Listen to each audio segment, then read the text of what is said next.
بسم الله الرحمن الرحيم الحمد لله رب العالمين والعاقبة للمتقين والصلاة والسلام على سيد الأنبياء والمرسلين وعلى آله وصحبه أجمعين أما بعد قال المصنف رحمه الله تعالى باب النهي عن البساط في المسجد والأمر بإزالته منه إذا وجد فيه والأمر بتنزيه المسجد عن الأقذار.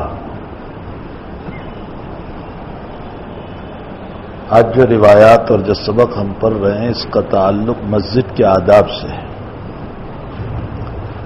دنیا میں سب سے بہتر جگہ مساجد ہے. خود نبی کریم صلی اللہ علیہ وسلم کا ارشاد ہے خیر بقاء الارض مساجدها وشر بقاء الارض اسواقها. زمین پر بہترین زمین مسجد ہے اور زمین پر بدترین زمین بازار ہے. بازار کو اس لیے بدترین زمین کہا گیا کہ وہاں جھوٹ بولا جاتا ہے, وہاں دھوکہ دیا جاتا ہے. ظاہر سی بات ہے کہ جھوٹ بولنا, دھوکہ دینا اور بھی بہت سارے گناہ وہاں ہوتے ہیں. ان گناہوں کی بنیاد پر نبی کریم صلی اللہ علیہ وسلم نے فرمایا کہ بدترین زمین وہ ہے اور بہترین زمین مسجد ہے جہاں کوئی گناہ ہوتا ہی نہیں. پھر ایک بات اور یاد رکھو,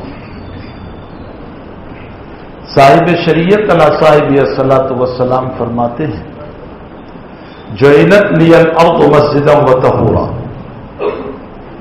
اللہ تعالیٰ نے ساری زمین کو میرے لیے طہارت کا ذریعہ بنایا. طہارت کا معنی ہوتا ہے پانی نہ ملے تو تیمم, مٹی پر ہاتھ مار کر تیمم کر لو, تیمم ہو جاتا ہے, طہارت حاصل ہو جائے گی. اور مسجد بنا دیا, معلوم ہوتا ہے پوری زمین مسجد ہے. یہ پوری زمین مسجد ہے. سنو, اللہ کے نبی یہ فرماتے ہیں کہ پوری زمین میرے لیے مسجد بنا دی گئی. مطلب اس کا یہ نکلا کہ تم جہاں بھی نماز پڑھو گے نماز ہو جائے گی. لیکن اس کے ساتھ ساتھ نبی کے کلام میں ایک اشارہ اور بھی ملتا ہے, اور وہ اشارہ یہ ملتا ہے کہ جب پوری مسجد, پوری زمین کو مسجد بنا دی گئی تو جیسے تم مسجد میں پاک صاف رہتے ہو پوری زمین پر پاک صاف رہو. یہ نہیں کہ مسجد میں تو اللہ ہو اللہ, اللہ ہو اللہ, اللہ ہو اللہ, اور باہر نکل کر جھوٹ, فریب, دھوکہ, مکاری, گالی گلوچ, برائیاں, غیبت, ملامت, چغلی. جیسے تم مسجد میں اچھے رہتے ہو باہر بھی اچھے رہو. یہی وجہ ہے کہ میرے بھائیوں کسی وقت ہماری مسجدوں کی دروازوں پر غیر مسلم عورتیں اپنے معصوم بچوں کو لے کر آتی تھیں. آپ نے دیکھا ہوگا خصوصاً شہروں میں کہ اپنے معصوم بچوں کو لے کر دروازے پر جب نماز کا وقت ہوتا تھا اور مصلی نماز پڑھ کے نکلتا تھا تو اپنے معصوم بچوں کو لے کر کھڑی رہتی تھی. ان کا ماننا یہ تھا کہ مسلمان جب مسجد سے نکلتا ہے تو بڑا اچھا ہوتا ہے, یہ عبادت کر کے نکلتا ہے. میرا بچہ بیمار ہے, یہ دم کر دے گا, میرا بچہ اچھا ہو جائے گا. وہ اس نیت سے, وہ بازار میں ہمارے پاس نہیں آتی تھی. حالانکہ وہی مصلی جو مسجد سے نکلا تو اس کے پاس دم کروایا, لیکن وہی مصلی بازار میں ملے گا کوئی دم نہیں کروائے گا. گویا اس وقت ان کا یہ ماننا تھا کہ مسلمان مسجد میں اچھا ہوتا ہے, بازار میں نہیں. اسی لیے بازار میں ہم سے کوئی دم نہیں کروایا. لیکن اب تو وہ بھی آنا بند ہو گیا. اب کوئی نہیں آتا مسجد کے دروازوں پر, اس لیے کہ حقیقت کا پتہ چل گیا کہ مومن اب اپنی مسجد میں بھی ٹھیک نہیں ہوتا ہے. ہمارے اندر سے وہ روح ختم ہو گئی, وہ طرف ختم ہو گئی, وہ مسئلے ہی ختم ہو گئے ہمارے اندر سے جو ہونے چاہیے. تو مساجد جو ہیں وہ سب سے اعلیٰ, اور اللہ کے نبی فرماتے ہیں پوری زمین کو مسجد بنایا میرے لیے. اس کا مطلب یہ نکلا کہ پوری زمین پر اسی طرح رہو جیسے تم مسجد میں رہتے ہو. جیسے مسجد میں تم پاک ستھرے رہتے ہو باہر بھی ایسے ہی رہو. کوئی جگہ ایسی نہیں ہے جو اللہ نے گناہ کے لیے بنائی ہے کوئی جگہ؟ جنید بغدادی رحمت اللہ علیہ سے کسی نے پوچھا کہ حضرت زنا کو جی بہت چاہتا ہے، یعنی خواہش ہے، بعضوں کو خواہش ہوتی ہے بہت، زنا کو جی بہت چاہتا ہے لیکن اللہ کا ڈر بھی بہت لگتا ہے۔ کوئی ایسا راستہ بتائیں کہ زنا بھی ہو جائے اور اللہ کا ڈر بھی نہ لگے۔ تو حضرت نے فرمایا کہ ایک کام کر، تو ایسی جگہ چلے جا اور وہاں زنا کر جہاں اللہ کی حکومت نہ ہو، اس لیے کہ جب اللہ کی حکومت نہیں ہوگی تو تیری پکڑ بھی نہیں ہوگی۔ بڑے بڑے آدمی یہاں سے دمن جا کر شراب پی لے تو ظاہر سی بات ہے وہاں اجازت ہے، اس کی پکڑ نہیں ہوگی، لیکن حدود میں آ کر کے، گجرات کی حد میں آ کر کے پیے گا تو پکڑ ہوگی یا نہیں؟ تو ایسی جگہ پر چلے جا کہ جہاں پر اللہ کی حکومت نہ ہو اور پھر وہ گناہ کر لے۔ اس نے کہا میں جہاں بھی جاؤں گا اللہ کی حکومت ہے، دنیا کا کونا، چاہے سمندر ہو چاہے آسمان ہو، ہر جگہ اللہ کی حکومت ہے، اور جب ہر جگہ اللہ کی حکومت ہے تو جہاں بھی جاؤں گا میں تو پکڑا ہی جاؤں گا۔ تو فرمایا جب ہر جگہ اللہ کی حکومت ہے تو یاد رکھ لے تو جہاں بھی گناہ کرے گا اللہ تیری پکڑ کرے گا۔ ایئرپورٹ پر گئے ہیں نا، ایئرپورٹ پہ ایک روم ہوتا ہے سگریٹ پینے کا، کیونکہ بہت سے لوگ عادی ہوتے ہیں، تو آپ عام نہیں پی سکتے ایئرپورٹ میں ورنہ سیٹی بجے گی، لیکن ایک روم ہوتا ہے اور وہاں لکھا ہوا ہوتا ہے کہ اگر کسی کو اسموکنگ کرنا ہو تو اس روم میں جائے، وہاں جائیں تو اسموکنگ ہی کی بدبو ہوتی ہے۔ تو جیسے ایئرپورٹ میں ایک روم بنایا گیا سگریٹ پینے کا، اس طرح اللہ نے کوئی زمین کا کوئی ٹکڑا گناہ کرنے کا نہیں بنایا ہے کہ چلو وہاں جا کر گناہ کریں گے، یہاں کوئی حصہ ایسا نہیں۔ جہاں جاؤ گے اللہ کی حکومت، ہر جگہ اللہ نے منع فرمایا، ہر جگہ۔ آپ نے نہیں پڑھا قرآن کریم میں واقعہ حضرت یونس علیہ السلام کی قوم نے جب آپ کی بات کو نہیں مانا اور یونس نے بد دعا کی کہ اللہ میری قوم کی تو پکڑ کر لے، اور ابھی اللہ کی طرف سے حکم نہیں آیا تھا یونس کے نکلنے کا، یونس علیہ السلام کے نکلنے کا اللہ نے ابھی اجازت نہیں دی تھی، اور یونس اللہ کی اجازت کے بغیر نکل گئے۔ تعالیٰ نے فرمایا کہ ہماری اجازت کے بغیر، یونس علیہ السلام کے دل میں یہ تھا کہ اب اللہ کا عذاب آئے گا، اور ادھر قوم کا حال یہ ہوا کہ قوم نے توبہ کر لی اور اپنے نبی کو تلاش کر رہے ہیں کہ کہاں ہے ہمارے نبی، ہم ان کے ہاتھ پر توبہ کریں، ہم ان کی بات مان لیں۔ لیکن جب نبی نہ ملے تو براہ راست توبہ کی اللہ سے۔ ادھر یونس علیہ السلام سمندر کے کنارے گئے کہ کشتی میں بیٹھ کر کے کہیں چلے جائیں،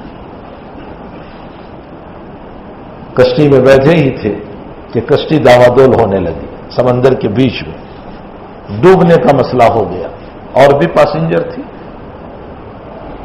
ملا اور کپتان جو تھا چلانے والا، اس نے کہا، اس زمانے میں یہ اس طرح کا ایک مسئلہ تھا کہ کشتی داوادول تبھی ہوتی ہے، ڈوبنے کے قریب تب ہو جاتی ہے جب کوئی مجرم اللہ کا بیٹھا ہو، کا کوئی اللہ کا نافرمان، کوئی اللہ کا باغی اللہ کی نافرمانی کر کے آیا۔ قرآن اندازی ہوئی، چٹھی ڈالی گئی تو یونس علیہ السلام کا نام نکلا، پھر نام نکلا، پھر نام نکلا۔ لوگوں نے کہا یہ تو نبی ہے، کیسے ہو سکتا ہے؟ فرمایا نہیں، میں ہی ہوں، اس لیے کہ میں اپنے اللہ کی اجازت کے بغیر چلا ہوں۔ بالآخر لوگوں کو بچانا تھا، اس لیے ملا اور کپتان نے کہا کہ آپ یہیں اتر جائیے سمندر میں، آپ کو وہاں 20 سمندر میں اتارا، اور اللہ نے بہت بڑی مچھلی بھیجی، بہت بڑی، اور وہ منہ کھول کر کھڑی تھی، حضرت کو سیدھا اپنے اندر لے لیا۔ لیکن یہ کہا تھا مچھلی سے کہ یہ امانت ہے، کھانے کی اجازت نہیں، یہ تیرے پیٹ میں امانت رہے گی، اور ہم جب تک کہیں گے تو وہاں تک تیرے پیٹ میں تجھے رکھنا ہے۔ وَظَنُّونِ ذَهَبَ مُغَاضِبًا فَظَنَّ أَن لَّن نَّقْدِرَ عَلَيْهِ فَنَادَىٰ فِي الظُّلُمَاتِ وَظَنَّ وذنون مچھلی والا، نون کا بنا مچھلی، وذنون وہ مچھلی والا یعنی یونس علیہ السلام، اذ ذهب مغاضبا غصے ہو کر نکل گیا، فظن اور یونس نے یہ گمان کیا ان لن نقدر علیہ کہ ہم پکڑنے پر قادر نہیں، ارے ہم تو وہاں بھی پکڑ لیتے ہیں پانی میں بھی، معلوم ہوتا ہے اللہ کی حکومت پانی میں بھی، وہاں بھی اجازت نہیں ہے، کیا تمہارا یہ گمان تھا کہ ہم نہیں پکڑیں گے؟ ہم نے مچھلی کے پیٹ میں پہنچایا، تو اسی مچھلی کے پیٹ میں اندھیرے پر اندھیرا، ایک تو سمندر کا اندھیرا، پھر مچھلی کے پیٹ کا اندھیرا، اس اندھیرے کے اندر پیٹ کے اندر وہ مچھلی والا، وہ ہمارا پیغمبر، وہ ہمارا نبی اندر میں مجھ کو یوں یاد کر رہا ہے، فنادى في الظلمات اللہ الہ الا انت سبحانک انی کنت من الظالمین، اے اللہ تیرے علاوہ کوئی معبود نہیں، تو پاک ہے تمام برائیوں سے، میں ہی ظالم ہوں، انی کنت من الظالمین، میں ہی ظالم ہوں، ایک نبی ہو کر کے یہ کہہ رہے میں ہی ظالم ہوں کہ تیری اجازت کے بغیر نکلا، وہاں کوئی ظلم نہیں تھا، نبی ہے، پیغمبر ہے، معصوم ہے، اپنے آپ کو ظالم اور گنہگار کہہ رہے، اور یہاں ہزاروں گناہ کے باوجود ہم اپنے آپ کو پاک دامن کہہ رہے ہیں کہ ہم سے بڑھ کر تقوی والا کوئی، ہم سے بڑھ کر متقی کوئی نہیں۔ میرے بھائیوں، شیطان نے ہم کو بہت دھوکے میں ڈال رکھا ہے، اور یہی وہ دھوکہ ہے جو ہم کو عبادت نہیں کرنے دیتا۔ جب ہم فرائض پڑھ لیتے اور فرائض ادا کر لیتے اور دو چار اچھی باتیں بول لیتے تو شیطان دھوکہ دیتا ہے کہ تو ولی بن گیا، اب تجھے تہجد کی ضرورت نہیں، اب تجھے توبہ کی ضرورت نہیں، اب تجھے رونے کی ضرورت نہیں، اب تجھے معافی کی ضرورت نہیں۔ یہ دھوکہ ہے، بہت دھوکے میں ہم کو ڈال رکھا ہے۔ وہ پیغمبر ہو کر کہہ رہے انی کنت من الظالمین۔ خیر واقعہ لمبا ہے، میں تو صرف یہ کہنا چاہتا ہوں اللہ کی حکومت ہر جگہ۔ بہرحال اللہ تعالیٰ نے زمین پر سب سے بہتر اگر کوئی جگہیں بنائی ہے تو وہ مساجد ہے، اور پھر مساجد میں بھی 3 مسجدیں بہت اعلیٰ، مسجد الحرام و مسجد النبوی و مسجد الاقصی۔ اللہ ظالموں سے مسجد اقصی کو آزاد فرمائے۔ یہ 3 مسجدیں، مسجد اقصی ہمارا پہلا قبلہ بھی ہے، انشاءاللہ زندگی رہی تو کسی موقع پر میں مسجد اقصی کی تفصیل بیان کروں گا کہ 1400 سال میں مسجد اقصی پر کیا کیا ہوا، اور غاصب یہودی کیسے وہاں پہنچ گئے، وہ تو اسلامک کنٹری تھی، کیسے یہ لوگ وہاں پہنچے اور کیا مسئلہ ہوا۔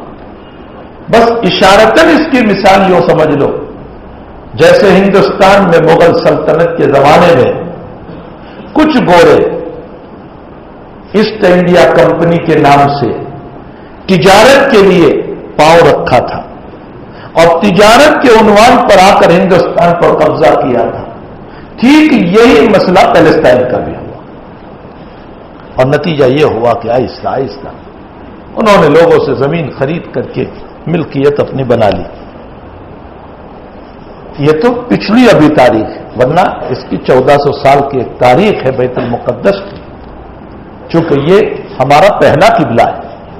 حضور پاک صلی اللہ علیہ وسلم جب مکے میں تھی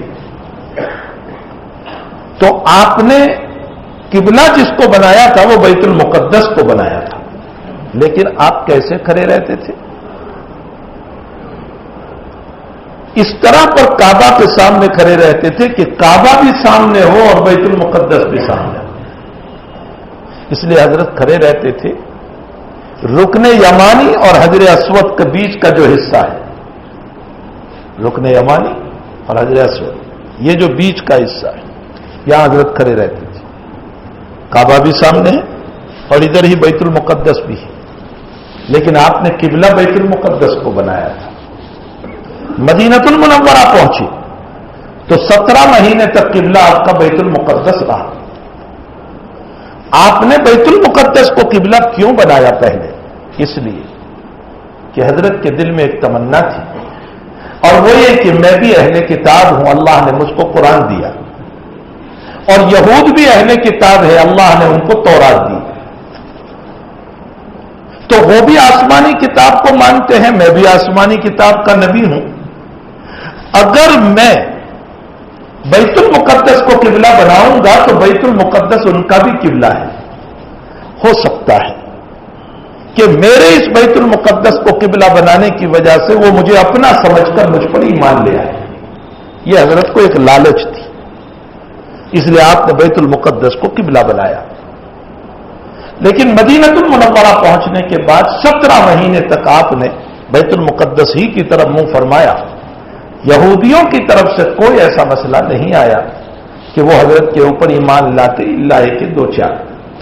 حضرت عبداللہ ابن سلام رضی اللہ تعالیٰ عنہ جو ان کے عالم تھے یہودیوں کے، اور وہ ایمان لے آئے، اور 2-3 ہیں. جب حضرت ان کے ایمان سے مایوس ہو گئے تو اب حضرت کے دل میں اصل تو محبت بھڑک رہی تھی کعبۃ اللہ ہی کی. یہ تو ٹیمپرری طور پر بیت المقدس کو آپ نے قبلہ بنایا تھا، اور دل میں ایک لالچ تھی کہ یہ لوگ مجھ پر ایمان لے آئے. لیکن جب ان کی طرف سے کوئی اس طرح کا مسئلہ نہیں ہوا تو دل میں تو وہی کعبۃ اللہ کی محبت تھی. بار بار اللہ کی طرف دیکھتے تھے کہ اللہ کوئی حکم اتار دے اور اب کعبہ میرا قبلہ بن جائے. حق تعالی جل شانہ نے مدینہ المنورہ پہنچنے کے بعد 17 مہینے کے بعد آیت اتاری. قد نرى تقلب وجهك في السماء فلنولينك قبلة ترضاها فول وجهك شطر المسجد الحرام وحيث ما كنتم فولوا وجوهكم شطره وإن الذين أوتوا الكتاب ليعلمون أنه الحق من ربهم. قد نرى تقلب وجهك، میرے پیغمبر ہم تیرے بار بار چہرہ اٹھانے کو دیکھ رہے ہیں، تو متمنی ہے کہ ہم کعبہ کو قبلہ بنائیں. فول وجهك شطر المسجد الحرام، ہم نے تمہارے لیے آج سے کعبہ کو قبلہ بنا دیا. اب تم قبلہ کی طرف منہ کرو، چاہے بستی میں ہو تو بھی. اور فولوا وجوہکم شطر، دنیا کے کونے میں جاؤ تو بھی اب کعبہ ہی قبلہ رہے گا. وَإِنَّ الَّذِينَ أُوتُوا الْكِتَابَ، اور یہ اہل کتاب جو ہے یعنی یہود، لَيَعْلَمُونَ أَنَّهُ الْحَقُّ مِنْ رَبِّهِمْ، یہ جانتے ہیں کہ یہ حق ہے، لیکن ان کا اناد، ان کی دشمنی، ان کا پراؤڈ، ان کا غرور، ان کی انانیت، یہ ان کو تیرے اوپر ایمان نہیں لانے دیتی. پیغمبر یہ تجھ کو اس طرح پہچانتے ہیں. کیسے؟ یعرفونہ کما یعرفون ابناءہ، جیسے میں اپنے بچے کو پہچانتا ہوں، رات کے اندھیرے میں بھی میرا بچہ آ جائے تو میں یہ کہوں گا کہ یہ میرا بچہ ہے. جو جیسے میرے بچے کے پہچاننے میں مجھے کوئی دقت و پریشانی نہیں، اسی طرح پیغمبر یہ لوگ تیری نبوت کو پہچانتے ہیں کہ یہ سچا نبی ہے.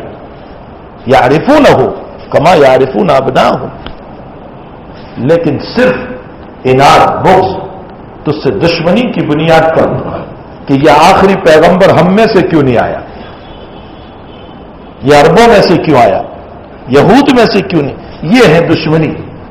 لیکن آپ ان کی دشمنی کی فکر نہ کریں، ہم نے آپ کے لیے کعبۃ اللہ کو قبلہ بنا دیا. تو بیت المقدس ہمارا قبلہ اول ہے. حضرت جب تک نماز آئی اور نماز آنے کے بعد یعنی ہجرت سے 3 سال پہلے نماز آئی یا 2 سال پہلے، تو یہ 2 سال 2.5 سال 3 سال مکے میں آپ نے بیت المقدس کی طرف منہ کیا، مدینہ المنورہ میں آ کر 17 مہینے تک آپ نے منہ کیا. یہ ہمارا پہلا قبلہ ہے. نبی کریم صلی اللہ علیہ وسلم نے فرمایا کہ جو آدمی کعبۃ اللہ میں نماز پڑھے گا تو 1 فرض کا نماز 1 لاکھ کے برابر ہے، اور جو میری مسجد میں نماز پڑھے گا مسجد نبوی میں اس کو 50,000 نماز کا ثواب ملے گا، اور جو بیت المقدس میں 1 نماز پڑھے گا اس کو 25,000 نماز کا ثواب ملے گا.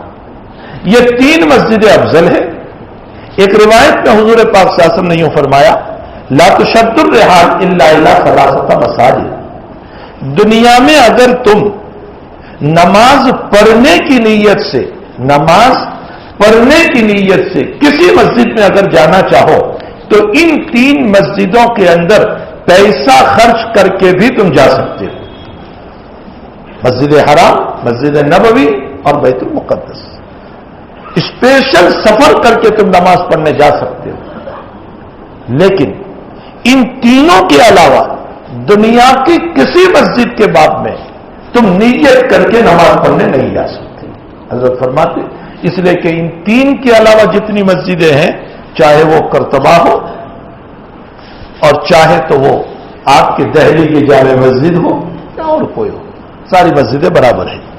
اور جب ساری مسجدیں برابر ہیں تو اس صورت میں آپ نماز پڑھنے کی نیت سے سفر نہیں کر سکتے. ہاں، اس نیت سے آپ سفر کر سکتے ہیں کہ چلو اس طرف دیکھیں گے مسجد کیسی بنائی گئی ہے، اس کی تعمیر کیسی ہے، ہمارے بڑوں نے بنائی تھی، تو مسجد اس نیت سے تو جا سکتے. نماز کی نیت سے اسپیشل سفر نہیں کر سکتے.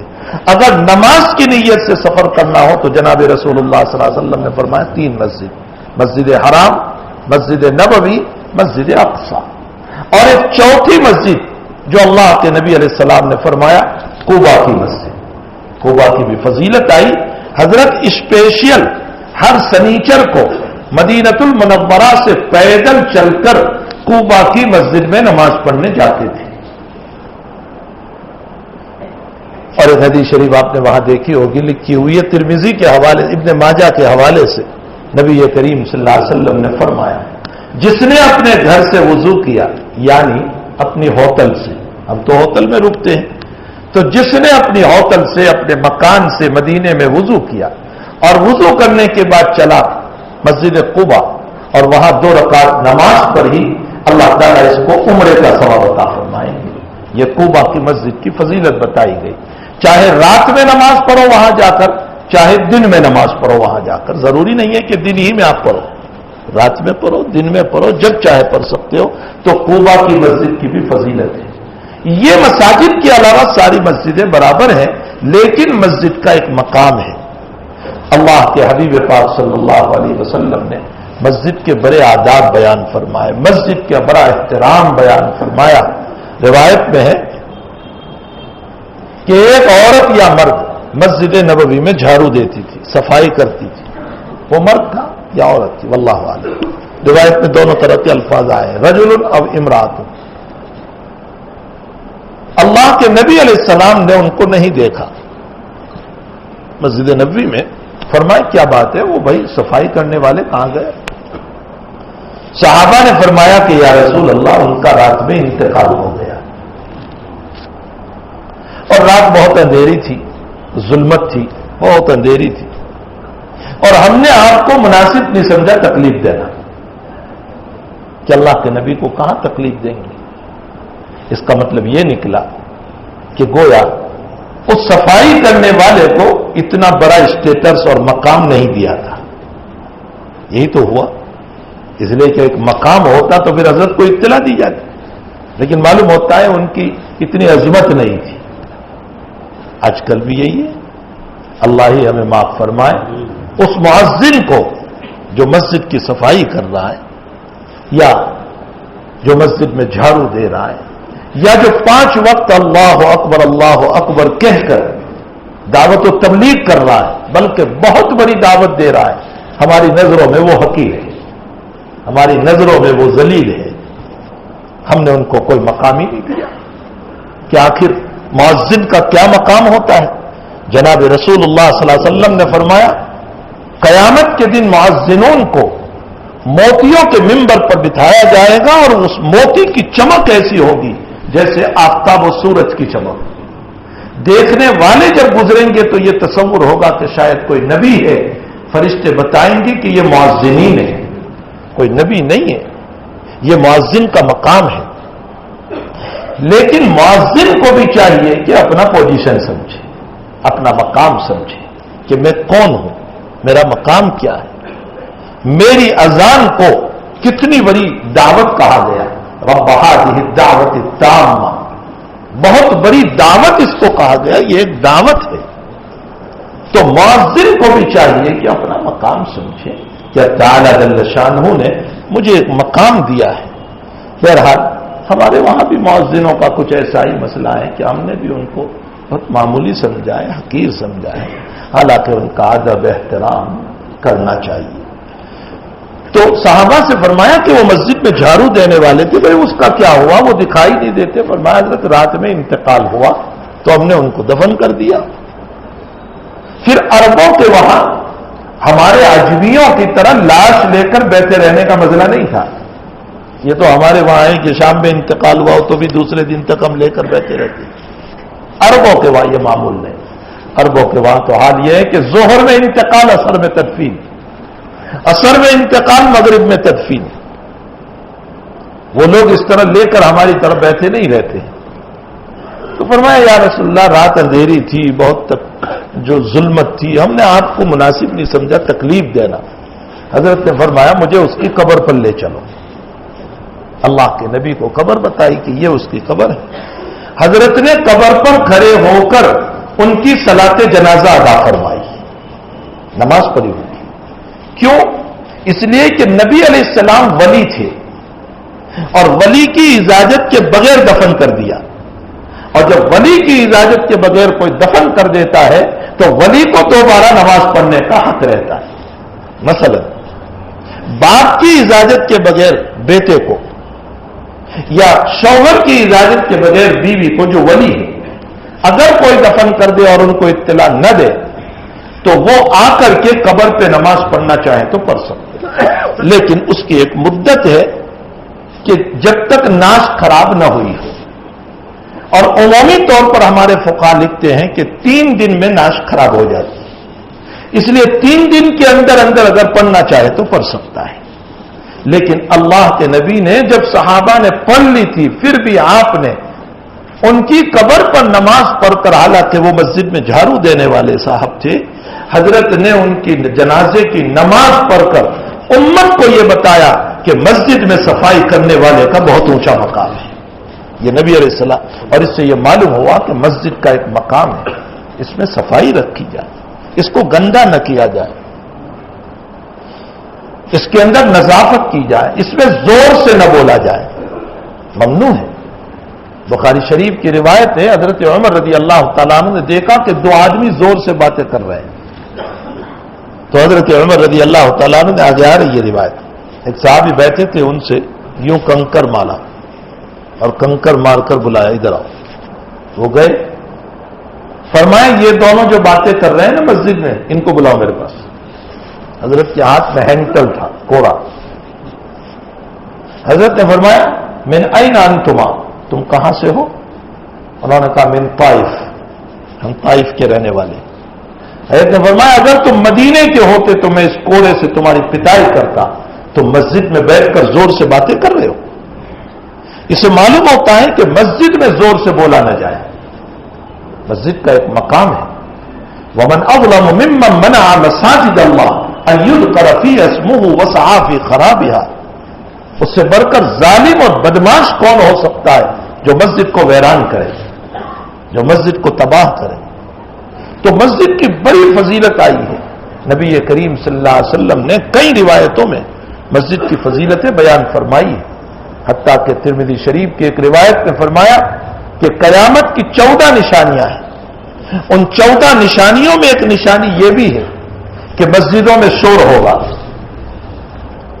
لوگ باہر کے جھگڑوں کو مسجد میں لائیں گے، اپنے باہر کے جھگڑوں کو مسجد میں لائیں گے اور مسجد میں زور زور سے باتیں کریں گے، شراب عام ہو جائے گی، گانا عام ہو جائے گا، لوگ وقف کی پراپرٹی کو اپنی مالکی سمجھیں گے، جیسے آج کل ہو رہا ہے، مسجد کی زمین ہے، مسجد مدرسے کی زمین ہے، مسجد کا مکان ہے، مدرسے کا مکان ہے، لوگوں نے اپنی پراپرٹی سمجھ لی اس کو، یہ میری پراپرٹی ہے۔ یہ تو لوگ وقف کی ملکیت کو اپنی جائیداد سمجھیں گے، لوگ مال غنیمت کو اپنی جائیداد سمجھیں گے، لوگ عورتوں کے مشورے کے ذریعے سے اپنے دین کو چھوڑ دیں گے، عورت کہے گی تم نماز نہیں پڑھے گی، عورت کہے گی ٹیلی ویژن لے آؤ فلم دیکھیں، لے آئے گا۔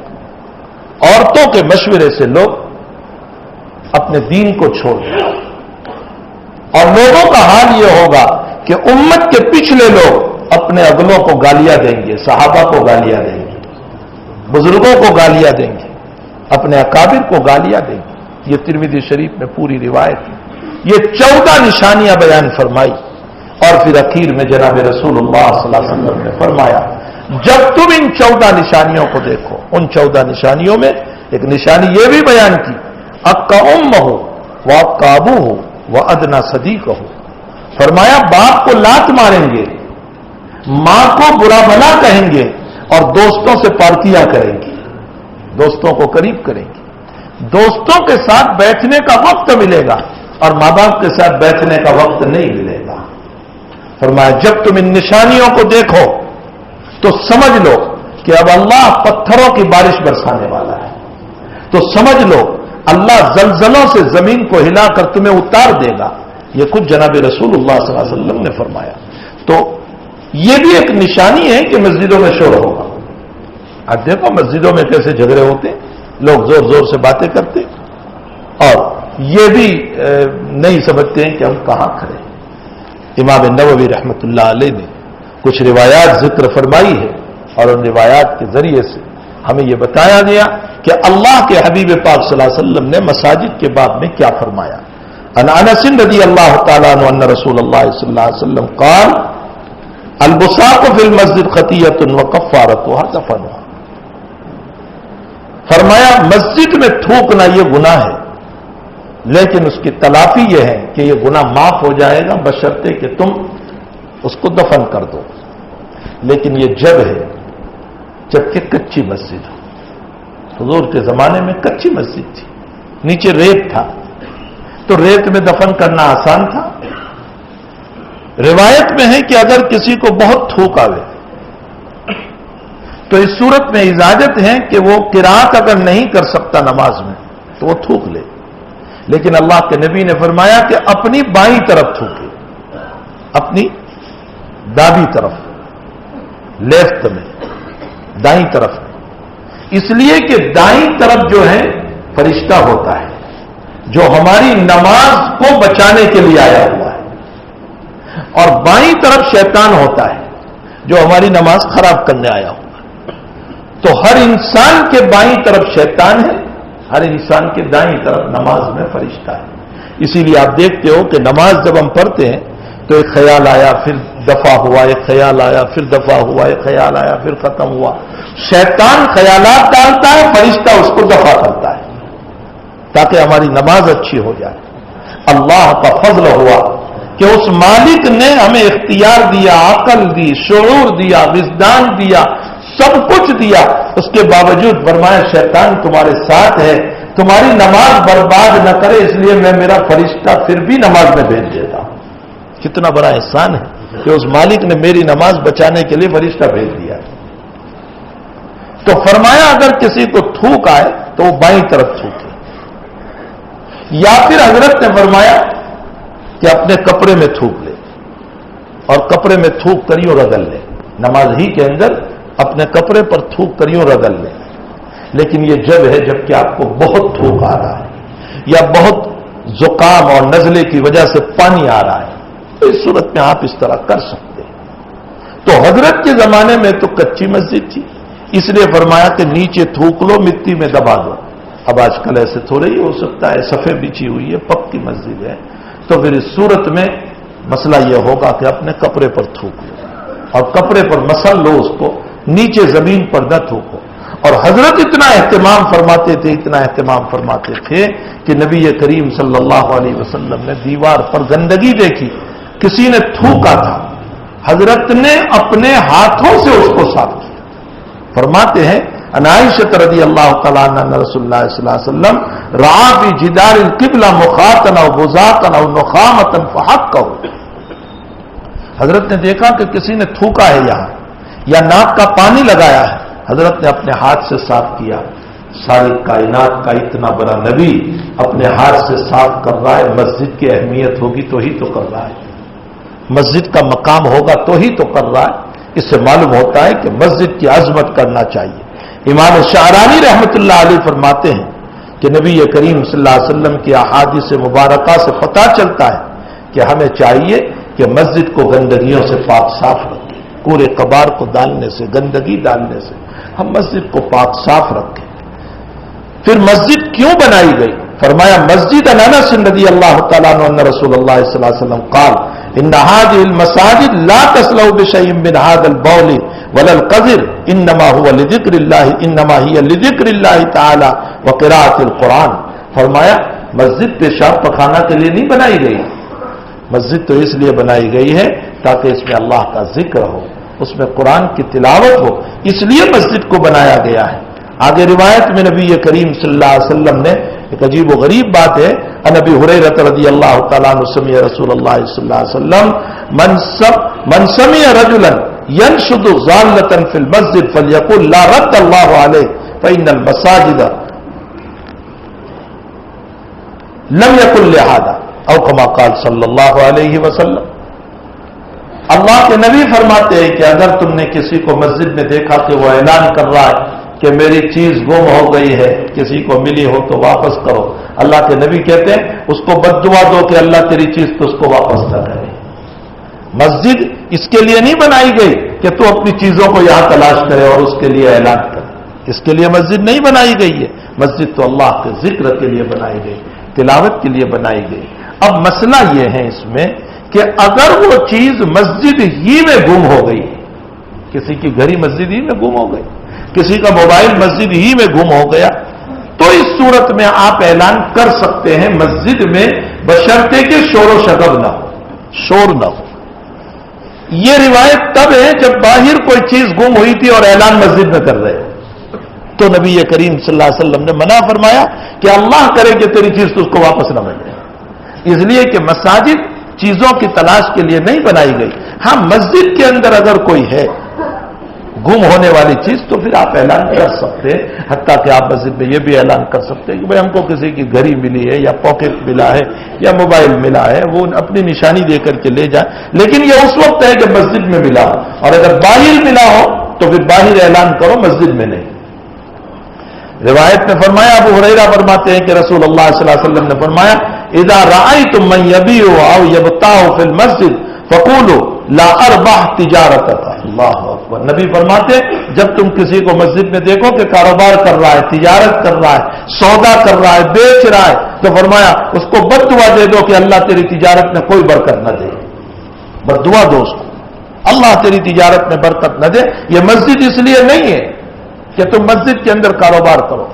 علماء نے لکھا ہے کہ صرف معتکف کو اجازت ہے، اعتکاف میں بیٹھنے والے کو، اور وہ بھی اتنی اجازت ہے کہ کسی چیز کو لائے بغیر، مسجد میں چیز نہیں لانا ہے جو بیچنا ہے، ویسے ہی زبانی سودا کر لے کہ بھائی اچھا آپ دکان پر جا کر کے لے لو، وہ اتنے کی چیز ہے، اس لیے کہ میں تو نکل نہیں سکتا ہوں، اعتکاف میں ہوں. تو اس کی اعتکاف کی مجبوری کی بنیاد پر اس کو اتنی اجازت دی ہے کہ چیز کو لائے بغیر اگر معتکف مسجد کے اندر تجارت کرے تو اس کو اجازت ہوگی، باقی عام لوگوں کو مسجد کے اندر اجازت نہیں ہوگی. افسوس ہمارا یہ ہے کہ ہم مسجد میں بیٹھ کر بھی تجارتی باتوں کو نہیں چھوڑتے. یہاں بھی وہی تجارت کی باتیں ہماری جاری رہتی ہے. میرے بھائیوں، کم سے کم تھوڑی دیر کے لیے تو ہم بچنے والے بنے، مسجد کے اندر تو کم سے کم اپنی ذات کو بچانے والے بنے. سارا دن کاروبار کا پڑا ہوا ہے، سارا دن کاروبار کا پڑا ہوا ہے. آپ جتنی چاہے باہر تجارتوں کی باتیں کرتے رہے، مسجد میں تو کم سے کم 20 منٹ کے لیے 25 منٹ کے لیے خاموش ہو جائیں. آگے حضرت محمد صلی اللہ علیہ وسلم فرماتے وَإِذَا رَأَيْتُم مَّن يَنشُدُ ضَالَّةً فَقُولُوا لَا رَدَّ اللَّهُ عَلَيْهِ. اور جو مسجد میں اعلان کرتا ہے کہ میری چیز گم ہو گئی ہے مجھے واپس کرو، تو اس کو بد دعا دو کہ اللہ تیری چیز واپس نہ کرے. مساجد اس لیے نہیں ہے. اسی طرح اور بھی روایتوں میں نبی کریم صلی اللہ تعالی علیہ وسلم نے ارشاد فرمایا عمرو بن شعیب نبی جدہ رضی اللہ تعالی عنہ ان رسول اللہ صلی اللہ علیہ وسلم نہا عن الشراء والبيع فی المسجد. مسجد میں خرید و فروخت سے منع کیا. وان ننشد فیہ ضالۃ او ينشد فیہ شعر. یا تو نبی نے منع کیا باہر کی گمشدہ چیزوں کو اعلان کرنے سے، اور ساتھ ساتھ منع کیا برے اشعار پڑھنے سے. مسجد میں برے اشعار نہ پڑھے جائیں. ہاں اچھے اشعار جیسے نبی کی شان میں ہو جو نعت اور نظم ہے, یا اللہ کی شان میں ہو, یا کسی بزرگ ولی اللہ کی شان میں ہو, یہ تو آپ مسجد میں پڑھ سکتے ہیں. لیکن گندے اشعار کو مسجد میں نہ پڑھا جائے. اچھے اشعار کی اجازت ہے, جیسے مثلا حضرت حسان رضی اللہ تعالیٰ نبی کریم صلی اللہ علیہ وسلم کے شاعر تھے, اور جب مکے والے حضرت کے اوپر شہر میں اٹیک کرتے تھے, حضرت کو برا بھلا کہتے تھے, تو اس کا جواب حضرت حسان دیتے تھے شہر میں. ایک مرتبہ حضور پاک صلی اللہ علیہ وسلم نے فرمایا, حسان ممبر پر بیٹھ کر اشعار پڑھو, چونکہ حضرت کی شان میں پڑھتے تھے. فرمایا ممبر پر بیٹھ کر اشعار پڑھو, اور جب تک تم میری تعریف کرتے رہو گے جبریل امین تمہاری تعریف کرتے رہیں گے. یہ حضرت حسان کو فرمایا تھا, جب تک تم میری تعریف میرے شان میں میری فیور میں اشعار پڑھتے رہو گے جبریل امین تمہاری تائید کرتے رہیں گے, یعنی تمہارے دل پر علم کو ڈالتے رہیں گے. تو اچھے اشعار مسجد میں پڑھ سکتے ہیں, باقی برے اشعار کو نبی کریم صلی اللہ علیہ وسلم نے منع فرمایا. صاحب ابن یزید صحابی رسول اللہ صلی اللہ علیہ وسلم میں فرماتے ہیں کہ میں مسجد میں تھا تو مجھے پیچھے سے کسی نے تنگ کر مارا. فنظر تو میں نے دیکھا تو عمر بن الخطاب رضی اللہ تعالیٰ عنہ تھے, امیر المؤمنین تھے, مجھے اشارے سے بلائے ادھر آؤ. معلوم ہوتا ہے حضرت عمر نے مسجد میں زور سے بولنا اچھا نہیں سمجھا. فرمایا ادھر آؤ, بلایا اور فرمایا کہ دیکھو یہ دونوں جو باتیں کر رہے ہیں ان کو میرے پاس لے کر آؤ. ان دونوں کو بلایا, پوچھا من این انتما, تم کہاں سے آئے ہو؟ ان دونوں نے کہا من اہل الطائف, ہم طائف سے ہیں. فقال لو کنتما من اہل البلد, اگر تم مدینے کے ہوتے, لاوجعتکما, تو میں تم دونوں کو اس کوڑے سے مارتا. ترفعان اصواتکما فی مسجد رسول اللہ صلی اللہ علیہ وسلم, تم مسجد نبوی میں بیٹھ کر زور سے باتیں کر رہے. اس کا مطلب یہ نکلا کہ حضرت عمر رضی اللہ تعالیٰ عنہ نے مسجد میں بیٹھ کر زور سے باتیں کرنے کو پسند نہیں فرمایا. میرے بھائیوں, مسجد کے آداب ہیں, ہمیں چاہیے کہ ان آداب کو بہت ملحوظ رکھنا چاہیے. کبھی نکاح ہوتا ہے تو یوں چوہارے اچھالے جاتے ہیں, کوئی ادھر کود رہا ہے, کوئی ادھر کود رہا ہے, کوئی ادھر کود رہا ہے. یہ کوئی کودنے کی جگہ تھوڑے ہی ہے. اگر چوہارے بات نہ ہو تو باہر جا کر کے بات دو, صحن میں بات ہو, تاکہ مسجد کی بے حرمتی نہ ہو, مسجد کی توہین نہ ہو. مسجد کا تو انتہائی درجہ, اور جب ہم ہی اس کا ادب نہیں کریں گے تو پرائے کہاں کریں گے؟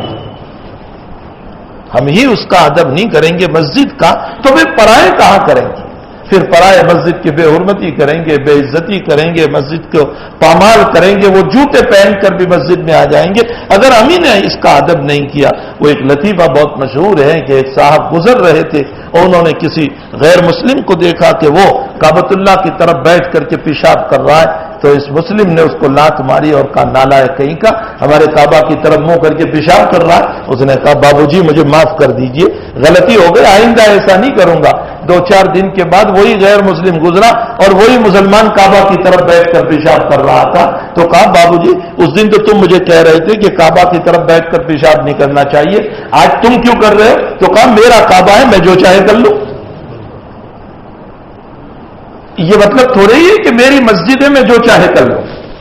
یہ اللہ کا گھر ہے, اللہ تعالیٰ کا مکان ہے, اس کی بے حرمتی سے اپنے آپ کو بچانا چاہیے. اور اللہ کے گھر کی جتنی رعایت کرو گے, اور میں اکثر اپنے بیان میں ایک بات کہا کرتا ہوں کہ دیکھو ہمیشہ لڑکی کا آپ نکاح کرا دو, اپنی بچی کا آپ نکاح کرا دو, لیکن بچی چاہے ایک لڑکے کی ماں ہو جائے, 2 بچوں کی ماں ہو جائے, 4 بچوں کی ماں ہو جائے, لیکن لڑکی کا منہ تو میکے کی طرف ہی رہتا ہے. وہ 4 بچوں کی ماں ہو جاوے تو بھی اس کا منہ تو میکے ہی کی طرف رہتا ہے کہ کب ابا کے وہاں جاؤں, کب امی کے وہاں جاؤں, کب سسرال کی شکایتیں سناؤں, کب وہاں جا کر میں حالات سناؤں کہ میرے اوپر کیا گزر رہی ہے اور میرے ساتھ کیا معاملہ ہو رہا ہے. وہ 4 بچوں کی ماں ہو گئی, شادی کو 15 سال ہو چکے ہیں, لیکن توجہ تو میکے ہی کے اوپر رہتی ہے تاکہ اپنے گھر جا کر کے ماں باپ کو اپنے شکوے شکایت, اپنے دکھڑے سنائے. اسی طرح آپ دیکھ لو کہ دنیا میں جہاں بھی مسجدیں بن رہی ہے یہ اس کا منہ ہے, مسجد کا منہ یہ ہے, یہ جو محراب ہے نا یہ اس کا منہ ہے. دنیا میں جہاں بھی مسجدیں بنا رہے یہ ساری مسجدوں کا منہ, اس کا میکہ کعبۃ اللہ ہے. ساری مسجدوں کا مئکہ جو ہے وہ کعبۃ اللہ، اس لیے کہ ساری مسجد کعبہ سے جڑی ہوئی ہے، کعبہ کے بغیر تو نماز ہی نہیں ہوتی، تو ساری مسجد کا مئکہ جو ہے وہ کعبۃ اللہ ہے، اور ہر مسجد منہ کر کے بیٹھی ہوئی ہے کعبۃ اللہ کی طرف۔ قیامت کے دن یہ مسجد کعبۃ اللہ کو شکایت کرے گی کہ ہم نے تیری طرف منہ کیا تھا، لیکن ہم میں نماز پڑھنے والوں کا منہ تیری طرف نہیں تھا، وہ ہمیں پامال کر رہے تھے، وہ ہماری بے عزتیاں کر رہے تھے، وہ ہماری بے حرمتیاں کر رہے تھے۔ اور کعبۃ اللہ شکایت کرے گا حق جل مجدہ کو، جب اللہ کو شکایت ہوگی۔ اسی لیے تو اکبر الہ آبادی نے کہا مسجد تو، یا اکبر نے کہا مسجد تو بنا دی شب پر میں ایما کی حرارت والوں نے، مسجد تو بنا دی شب پر میں ایما کی حرارت والوں نے، دل اپنا پرانا پاپی ہے برسوں میں نمازی بن نہ سکے۔ وہ اصل میں ایک واقعہ ہو گیا تھا کہ انگریز کا زمانہ یہاں ہندوستان میں تھا، اور یوپی میں کسی جگہ ایک مسجد کا جھگڑا تھا کہ مسلمان کہہ رہے تھے ہماری جگہ ہے، اور غیر مسلم کہہ رہے تھے ہماری جگہ ہے، اور دونوں طرف سے دلیلیں چل رہی تھی، دونوں کے وکیل لوئر اپنے دلیل دے رہے تھے، کوئی بات طے نہیں ہو رہی تھی۔ تو جج نے کہا کہ اچھا میں خود آ کر جگہ دیکھوں گا، کبھی کبھی جج یہ کہتے ہیں کہ اچھا میں آ کر جگہ دیکھوں گا۔ تو جب جج نے کہا کہ میں خود آ کر کے جگہ دیکھوں گا، تو مسلمانوں نے وہاں راتوں رات کچھ پرانے لکڑے اور کچھ اس طرح کی عمارت اور محراب کی ٹوٹی پھوٹی شکل کھڑی کر دی، ایسا لگے کہ یہاں پرانی مسجد تھی۔ اب جب جج آیا تو اس نے دیکھا کہ اچھا یہ تو کوئی مسجد کی شکل وکل معلوم ہو رہی ہے، یہاں لگتا ہے پہلے مسجد ہوگی۔ تو جج صاحب نے فیصلہ کر دیا کہ اچھا یہ مسجد کی جگہ ہے، یہ مسلمانوں کی جگہ ہے۔ اس پر اکبر نے کہا تھا مسجد تو بنا دی شب بھر میں ایما کی حرارت والوں نے، ایک رات میں تم نے مسجد کا نشان کھڑا کر دیا، دل اپنا پرانا پاپی ہے برسوں میں نمازی بن نہ سکے۔ ابھی تک مسجد تو ہم نے بنائی ہے، اس کا منہ تو ہے ہی، لیکن میرے دل کا کعبہ ابھی متعین نہیں ہوا، میں نے اپنے دل کا کعبہ ہی نہیں بنایا ہے کہ میرا دل اس اللہ کی طرف رہنا چاہیے جب میں نماز پڑھوں۔ حق تعالی جل شانہ ہم تمام کو مسجدوں کا احترام کرنے کی توفیق عطا فرمائے، اور مسجدوں کی بے حرمتیوں سے اللہ جل شانہ ہم تمام کی حفاظت فرمائے۔ جناب سعید احمد قاضی صاحب کا پیٹ کا آپریشن ہوا ہے، حق تعالی جل شانہ ان کو شفائے دائمہ مستمرہ عطا فرمائے۔ اللہ تعالیٰ صالح اولاد عطا فرمائے، عافیت سے اولاد عطا فرمائے۔ علماء نے لکھا ہے، شاہ ولی اللہ صاحب نے لکھا ہے کہ اگر کسی عورت کے پیٹ میں بچہ ہو تو جب تک حمل رہے پیٹ کے اندر وہ 2 سورتوں کی تلاوت کرتی رہے، ایک سورت ہے سورہ مریم اور ایک سورت ہے سورہ یوسف، ان دونوں سورتوں کی تلاوت کرتی رہے۔ کیا فائدہ ہوگا؟ سبھی سن لیں، کیا فائدہ ہوگا؟ فرمایا سورہ یوسف کی اگر وہ عورت تلاوت کرتی رہے گی تو اللہ خوبصورت اولاد عطا فرمائے گی۔ یوسف خوبصورت تھے نا، اللہ تعالیٰ خوبصورت اولاد عطا فرمائیں گی، اور تمام عیوب سے پاک اولاد عطا فرمائیں گی، یعنی کامل مکمل اولاد دیں گے۔ اور سورہ مریم کی اگر تلاوت کرتی رہے گی تو اللہ جل شانہ بری عادتوں والی نہیں بلکہ اچھی خصلتوں والی نیک صالح اولاد عطا فرمائیں گی۔ اس لیے کہ حضرت مریم علیہ السلام جب پیدا ہوئی تو ظاہر سی بات ہے کہ حضرت مریم علیہ السلام کی والدہ نے منت مانی تھی۔ مریم علیہ السلام بیٹی ہے عمران علیہ السلام کی، نبی ہے عمران علیہ السلام، لیکن عمران علیہ السلام کا انتقال ہو گیا تھا جب مریم حاملہ تھی، پیٹ میں تھی، حمل میں تھی۔ اور مریم کی ماں نے یہ نظر مان رکھی تھی کہ میرے وہاں لڑکا پیدا ہوا تو میں اس کو مسجد اقصی کی خدمت کے لیے آزاد کر دوں گی، یعنی وقف کر دوں گی، وہ مسجد اقصی کی خدمت۔ لیکن اللہ کا کرنا ایسا ہوا کہ لڑکی پیدا ہوئی، تو حضرت عمران علیہ السلام کی بیوی مریم کی ماں کہنے لگی اے اللہ میں نے تو نظر مانی تھی، لیکن لڑکا ہوتا تو اب لڑکی کو کیسے رکھوں مسجد میں؟ انی وضعتها انثى واللہ عالم بما وضعت، اللہ تو جانتا ہی تھا کہ کیا ہونے والا ہے، ولیس الذکر کالانثى، لیکن اللہ نے فرمایا یہ لڑکی اتنی زبردست ہے کہ مرد بھی اس کا مقابلہ نہیں کر سکے گا، یہ وہ لڑکی ہے مریم، ولیس الذکر کالانثى۔ اور ایسا ہی ہوا، ان کے ذریعے سے ایک اولو العزم پیغمبر عیسیٰ علیہ السلام پیدا ہوئے، ولیس الذکر کالانثى وانی سمیتها مریم، ان کا نام ہم نے مریم رکھا۔ اور پھر اس وقت حضرت مریم کی ماں نے ایک دعا کی، انی اعیذها بک وذریتہا من الشیطان الرجیم، اے اللہ یہ جو مریم پیدا ہوئی اس کو بھی اور اس سے جتنی اولاد آگے پیدا ہوگی اے اللہ ان سب کو شیطان مردود سے تیری پناہ میں دیتی ہوں۔ اس لیے علماء نے لکھا ہے کہ جب اپنے وہاں بچہ پیدا ہو تو عورت کو چاہیے کہ کس کی شکل پر ہے، ابا کی شکل پر، امی کی شکل پر، نانی کی شکل پر، بھوپی کی شکل پر، یہ بحثیں نہ کرے جو آج کل بحثیں چلتی ہے نا، یہ کس کی شکل پر ہے۔ فرمایا جب بچہ پیدا ہو تو ماں کو چاہیے کہ یہ دعا پڑھے جو مریم کی ماں نے کی تھی، انی اعیدھا بک وذریتھا من الشیطان الرجیم، اے اللہ میں اس اپنے بچے کو اور اس سے پیدا ہونے والی اولاد کو اللہ میں تیرے حوالے کرتی ہوں، شیطان مردود سے تو ان کی حفاظت کرنا۔ یہی وجہ ہے کہ اللہ تعالیٰ نے مریم کی بھی حفاظت فرمائی، عیسیٰ علیہ السلام کی بھی حفاظت فرمائی۔ تو علماء نے لکھا ہے کہ سورہ مریم کی تلاوت کے اوپر اللہ تعالیٰ پاک صالح نیک اولاد عطا کریں گے، سورہ یوسف کی تلاوت کے اوپر خوبصورت اولاد اور عیوب سے پاک اولاد عطا کریں گے، اور اس کے ساتھ ساتھ نمازوں کی پابندی رکھے۔ اللہ جل شانہ سبھی کو صالح اور نیک اولاد عطا فرمائے۔ وصلی اللہ علی النبی الکریم، اللہم صلی وسلم دائما ابدا علی حبیبک خیر الخلق کلہم۔ اللهم انا نسألك العفو والعافية في الدين والدنيا والآخرة، توفنا مسلما والحقنا بالصالحين غير خزايا ولا ندامة ولا مخزومين۔ اللہ گناہوں کو معاف فرما، قصوروں سے درگزر فرما۔ اے اللہ مساجد کی تعظیم کی ہمیں توفیق عطا فرما، اس کے اکرام کی توفیق عطا فرما۔ مالک کریم ہم سب کے گناہوں سے معافی عطا فرما۔ اللہ ہماری ضرورتوں کو دست غیب سے پورا فرما، کاروبار میں برکتیں عطا فرما، رحمتیں عطا فرما۔ اے اللہ بے اولادوں کو صالح اولاد عطا فرما، اولاد والوں کی اولادوں کو نیک صالح بنا، مطیع اور فرما بردار بنا۔ اے اللہ ہماری ساری ضرورتوں کو دست غیب سے پورا فرما، بیماروں کو شفا عطا فرما، مرحومین کی مغفرت فرما۔ اے اللہ اس مجمع پر تیری خصوصی رحمتیں نازل فرما، اے اللہ اس مجمع پر تیری خصوصی رحمتیں نازل فرما۔ اے اللہ اپنی عنایتوں سے مالا مال فرما۔ اے اللہ اس مجمع میں آنے والا ایک ایک فرد تیرے نبی کی نسبت پر آتا ہے، تیری نسبت پر آتا ہے۔ اللہ یہ جانتے ہیں یہاں کچھ تقسیم نہیں ہو رہا سوائے اس کے کہ ان کے سامنے تیرا اور تیرے حبیب کا کلام پڑھا جاتا ہے۔ اے اللہ نہ معلوم یہ کیا کیا تمنائیں لے کر آتے ہوں گے، اللہ ان سب کی جائز تمناؤں کو پوری فرما، سب کی حاجتوں کو پورا فرما، سب کے گھریلو مسائل کو آسان فرما، سب کی روزی روٹی میں برکتیں عطا فرما، سب کی اولادوں کو مطیع اور فرما بردار بنا۔ اللہ ہم سب کی دعاؤں کو اپنے فضل و کرم سے قبول فرما۔